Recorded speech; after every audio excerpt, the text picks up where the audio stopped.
One person who was always anti-Diddy and was always speaking about Diddy as a problematic person was 50 Cent. And it turns out that it's just been announced that he's created a docu-series on Netflix. I can't wait to see this. The other end of that, every person who has tried to speak out about this, who has tried to speak out about the industry, the type of people that are controlling the industry, the attacks that people face from the media if they try to speak out, is always the same. They're called crazy. And an example of one such individual who went through those sorts of attacks is the actor Orlando Brown. He was on Disney, and I remember everyone telling us that he was totally insane and deranged when he was saying a lot of things that at the time sounded crazy, particularly about Diddy. Take a listen. The requirement is you gotta say no to Diddy. If it's new booty in the building, you know he's gonna get it. Don't take your girlfriend to a Diddy party. You can take the, but he won't you. Diddy, to me, is the fall guy. We are still seeing a major effort to protect the big names, just like with Jeffrey Epstein. We're losing. Netflix releasing never-before-seen video of Sean Diddy Combs filmed just days before his arrest on charges of sex trafficking and racketeering in 2024. The footage is part of a 4-part docuseries, Sean Combs: The Reckoning, premiering Tuesday. How did you get that footage of Diddy? I figured most journalists would not disclose their sources. Does he know y'all have this in the doc? I would doubt he knows. So when this airs, that'll be the first time that his legal team, Diddy, that everybody knows that this footage is now seeing the light of day. Perhaps. Combs' team firing back in a statement to NBC News, saying the Netflix so-called documentary is a shameful hit piece and that they relied on stolen footage that was never authorized for release. His team sending a cease and desist to Netflix. 50 Cent is back in the spotlight after revealing that one of the biggest allegations involving Diddy was not included in his Netflix documentary. He explained that there was much more controversial material than could fit into just 4 episodes, so several major claims had to be left out. According to 50 Cent, one of the allegations that was removed involved a claim that Diddy allegedly has a secret child with a woman who once dated Tupac Shakur. Because of the limited runtime, that story and other material did not make the final cut. Instead of waiting for another season, 50 Cent says he may release some of the unused footage on YouTube. Since the documentary premiered, he also claims that more people have contacted him with additional information. This has led many people to wonder why he has been so focused on criticizing Diddy. Comedian TK Kirkland recently shared his opinion on the situation. He believes many fans have misunderstood the real reason behind the long-running conflict. While some people think 50 Cent is simply looking for attention or holding a grudge, TK believes there may be a much deeper reason. TK alleged that Diddy became involved with the mother of 50 Cent's child. According to TK, that decision changed the relationship between the two men. Diddy could have got with. He chose 50 Cent's baby mother. It's a lot of variables to this particular question. Because I talk to a lot of people, older, younger, even my daughter, who's 22, she didn't understand it. So people give their opinion based on what they've experienced and their environment, people they've been around.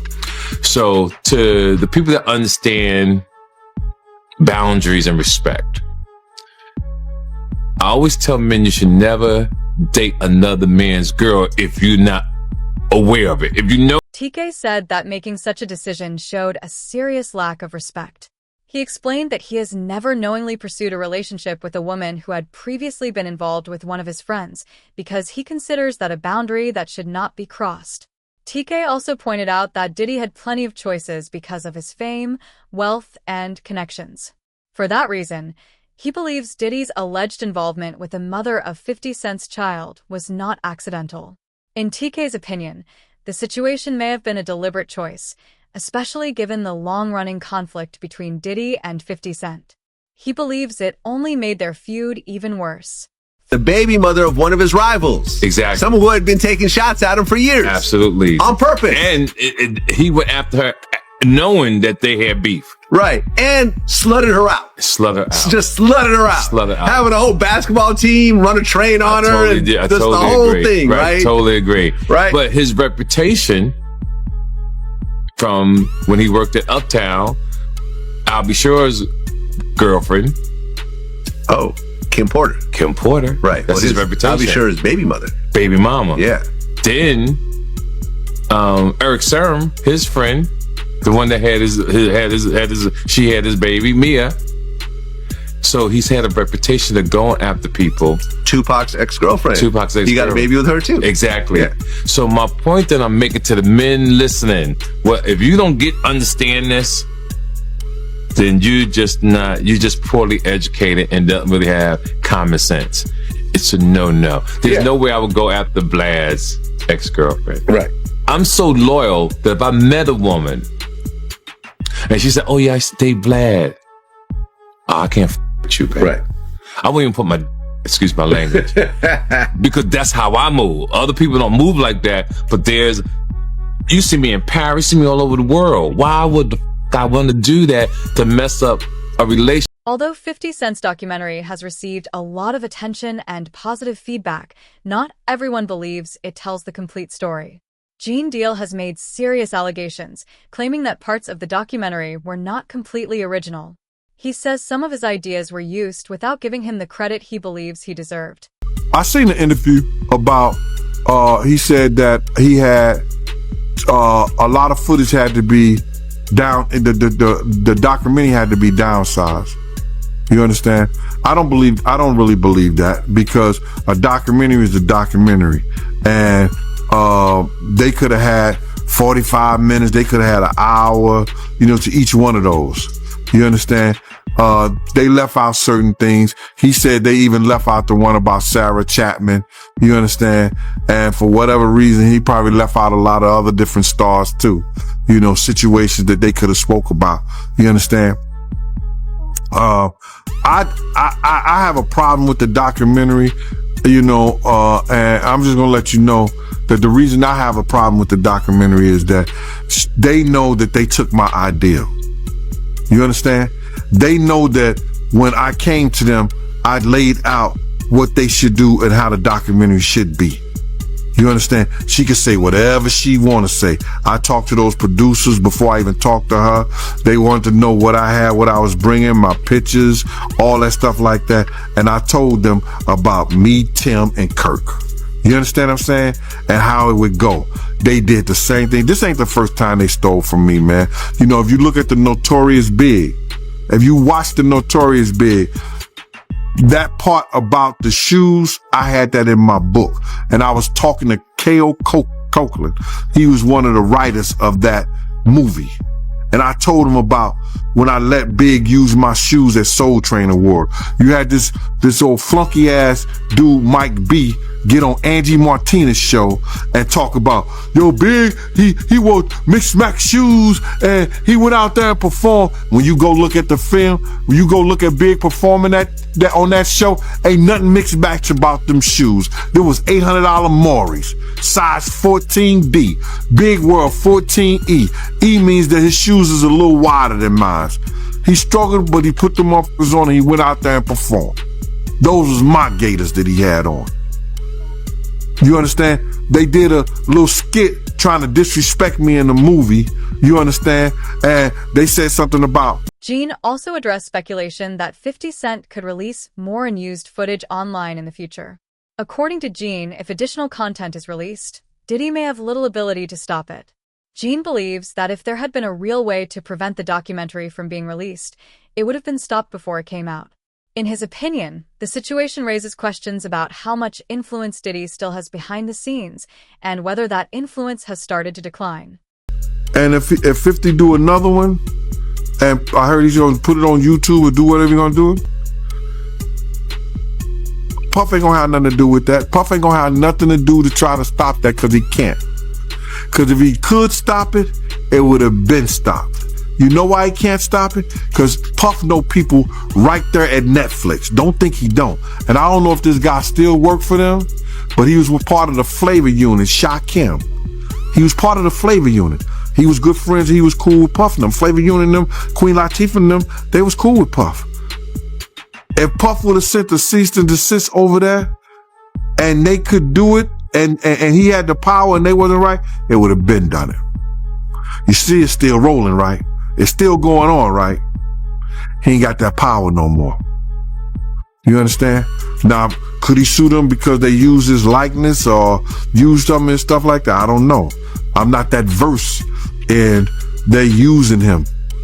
You understand? If they can steal your whole damn idea, your whole damn ideal, why can't they steal your whole damn intellectual property? Gene also spoke about what he described as Diddy's long-standing and unusual focus on Tupac. He claimed that this alleged fixation influenced some of Diddy's decisions throughout his life. According to Gene, this alleged obsession played an important role behind the scenes and may have affected many of Diddy's actions over the years.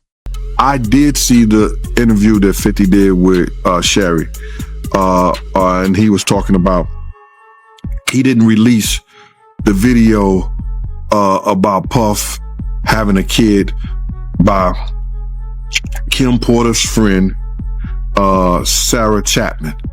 Now, we all know that she used to date Tupac. You understand? So either he got her because he wanted some remnants of Tupac. We don't know. But it seemed like every dude that he had some kind of disdain, dislike, or that he idolized in a sense, he wanted their girl. Or he wanted to be a part of their girl. I don't know why. Yo, bro, this dude was, I don't know if he was in love or in hate for Tupac. He wanted to be an actor.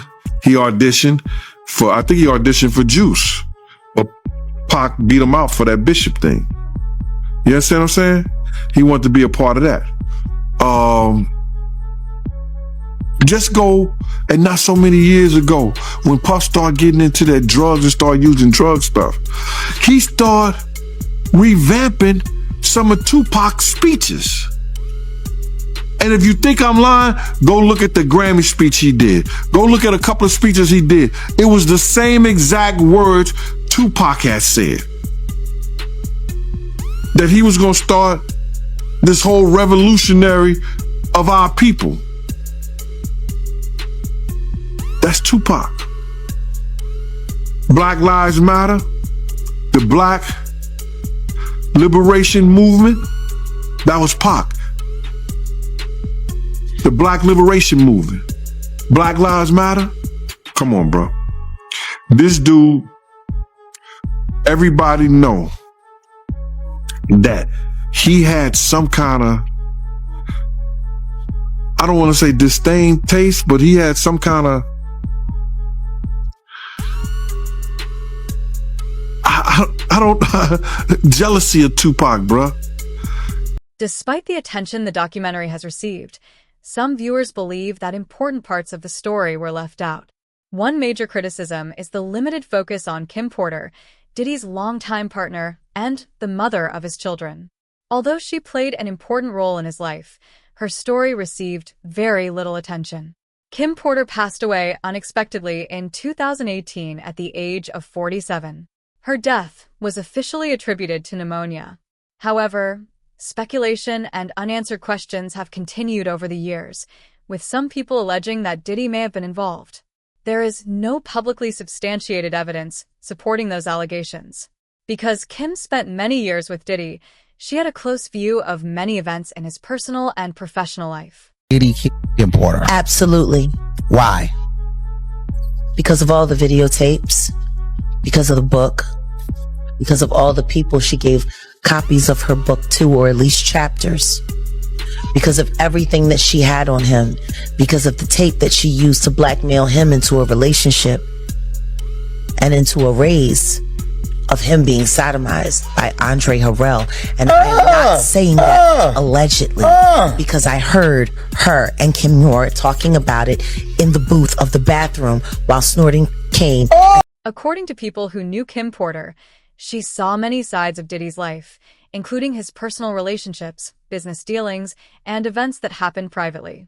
Despite her close connection to him, the documentary gave very little attention to her story. Some sources have claimed that her role was intentionally left out because the subject was considered too sensitive or controversial. Gene has also said that he knew Kim personally and looked out for her on several occasions. In his opinion, she knew much more about Diddy's life than most people realized. She did have a book, and that her book was about to come out. And she was talking about all the perils, everything that she went through in the music business and with Diddy. All the men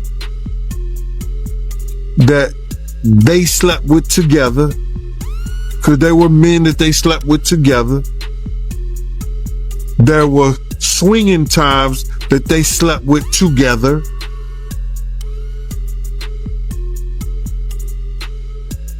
I don't know, man. How do you put your girl through some shit like that? Or how you look at your girl and knowing that she to another dude? What kind of demonic mind you have to be that far gone where that shit don't bother you? And got rid of them. They swimming with the fishes. Wow, man. So she was about to expose all that in her book, them sleeping with men together. She was going to expose everything. I heard it was tell all. Yeah, that's crazy, man. Just curious, right? Did you know that Diddy and Kim had that type of relationship back then in real time? Yeah. Yep. Because I know somebody personally that lives in Atlanta that was swinging with them, and I would never mention his name because he's a good brother and he knows my family down there. You know, he knows my family down there, and I would never, put his name out there like that. He's been in the music business. He done put a lot of groups, A-listed groups out there. None of those details were included in the documentary. Kim Porter appeared only briefly in a few photographs where she was identified as the mother of Diddy's children before the story quickly moved on. Because of the important role she played in Diddy's life, many viewers felt that her limited appearance raised questions. Former Bad Boy artist Mark Curry has also made allegations involving Kim Porter and Diddy. According to Mark, Diddy allegedly monitored Kim's private conversations and became upset about some of the things he heard. Mark recalled an incident in which Diddy allegedly became angry after learning about a phone call Kim had with music executive Shakir Stewart. He further claimed that Diddy later confronted Stewart at a party, where the situation allegedly escalated and Diddy reportedly struck him with a chair. It was the other day they just did a whole thing with the girl that he was dating was the one that was putting the wiretaps and all of that out. It was a clear case. She came, hey, I was the one who was doing the wiretaping and all of this, right? The tapping. So I knew about this before she came out and said that she was the one that was doing it. I was sitting there like, damn, he know everything she doing. He know her conversation. I'm sitting there like when I'm sitting there right there next to him, when I'm hearing them saying, this is what Shakir Stewart was saying to Kim Porter on the phone that made him mad. That made him so mad at Shakir Stewart when he went to L.A. Reid party, hit him with the chair. You don't think if he hit a man with a chair for dating this girl, they gonna have a fight at home too. You know what I mean? That's why, they say he busts her nose up on the boat. And have you ever been to Sandro Pay's here? Brother play a mandolay. Remember that was in his song? I need a good woman next to me. So then it happened in what was it, Sandro Pay? Like that island. And then he bust her nose. They had she said, they tried to make it seem like she slipped and fell. She slipped and fell and broke her nose. Nah, the truth was she slipped and fell and landed on his fist.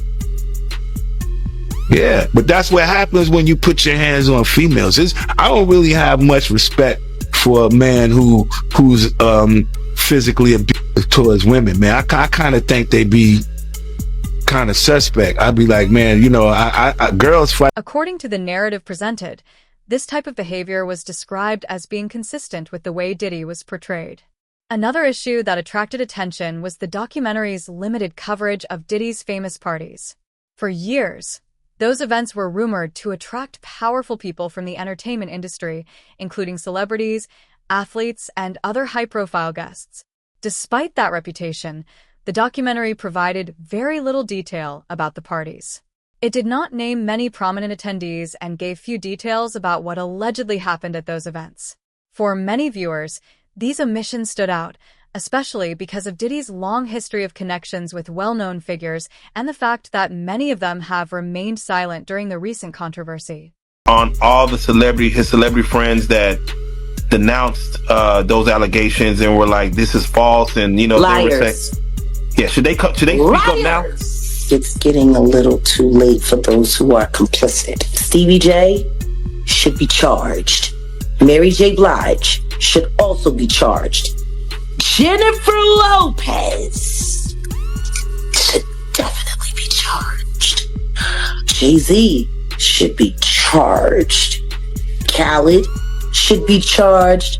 Rick Ross should be charged. Usher should be charged and tried with him. Or for Justin, what happened to him in his own mama house. All of those strangers, them up involved, looking around, seeing what was going on. And let's just be clear, it sounds like her house was a house of, professional freak-offs. So who knows what he saw or what could have happened to him while she was busy entertaining people and pouring and getting tips, as she would say, for her after-hour life. Oh yeah, he was. I'm gonna say he was surprised to hear that. School bus driver. No, was he surprised or was he like, "Zip it, you talking too much"? Because that's what it looked like to me. It looked like you talking a little bit too much. They don't need to know about that. While she was sitting up there, because I was a bus driver and I was this and I worked at the after hours. And I would pour them drinks and they would give me big. In Diddy's own words, he had said he had a sigh of relief learning that he was the son of a hustler or a gangster. Like he wanted that status. He wanted to say that he was a sigh of relief is a wild thing to say, that your daddy was a gangster or a hustler. That's what you heard that he was. Well, I mean, like Tim said, they had a bunch of blaxploitation movies being played around the house all the time. They grew up with the Mac playing. They grew up with Superfly playing. Like, I mean, if that's what you got going on, you got two women in the house and there's no men around, and these are what the little boys are watching. You got basketball players coming over late at night. You got hustlers coming over, PIMPs coming over, women who look like they were modeling for Jet Magazine coming over. Like, it sounds like the nature of the environment is what shaped their perception of what cool was. So yeah, I mean, I'm sure for him it was, oh man, that's who my dad was. So I'm sure for him, it made him feel good because all of that stuff that he was watching, he really came from that. But that was really his legacy. And yeah, I'm sure for him, it felt good to know that his dad was this big hustler who turned out to be a snitch, who got his brains removed from his head in a very, very, very unpleasant A situation where they say he was trying to shape Misa into his mother. Can you see that? Like, yeah, with the blonde hair and yeah, and all of that. I mean, somebody asked a question: what kind of man puts his hands on his mother? The same kind of man that parties with his mom, the same kind of man who kisses his mom in the mouth, the same kind of man who seems to have accurate knowledge that his elderly mother can put both of her hands, her palms, on the floor while she's standing up, bent over. Oh damn, I ain't seen that one. Oh. You never seen the Instagram video where he was talking about how his mom is still young and spry and how she still liked the party and how they was getting a IV drip? Oh, And she was kissing him in the mouth on the video. It was like, yeah, my mom can bend over and touch the floor with her palms. It's a very, very, very weird. Seems to be having, and again, I know the freak offs that his son is there. Like, it seems like he likes to get down with his kids. Yeah. But that wasn't all. Just to hear Little Rod say, like, the boys were around. Roger Bonds talked about the children as well. What kind of parenting relationship is that? But then again, that goes back to the conversation of Lori Harvey, Steve Harvey's daughter. It was all known that she was spotted in them streets with Justin, and then she was spotted in them streets with Diddy, and they all tried to sit there and pretend like that wasn't what it was. Like, I don't know if anybody has not noticed, but ever since Diddy got pinched, they've all been trying to pretend like all of the stuff that we've seen that happened, that they was all involved and didn't happen. If Lori Harvey was hanging out, and it's kind of weird, like the whole relationship with Justin looks weird. He looks like Mini-Me with Dr. Evil. It's weird. Like, why are there people? Why is there sexual behavior going on? And why are people naked in front of their kids, G? Doing all kinds of stuff. And meanwhile, Misa's running around making comments about how she don't like the way that Eric Sermon was depicting her in the documentary. You don't like the way you're being talked about in the documentary. You don't like the fact that, because see, it wasn't Gene Deal, because Gene Deal said he wasn't there, and thank God that he was able to admit that. Kirk Burroughs did say that he was there and present when Diddy was beating the brakes off of Misa and putting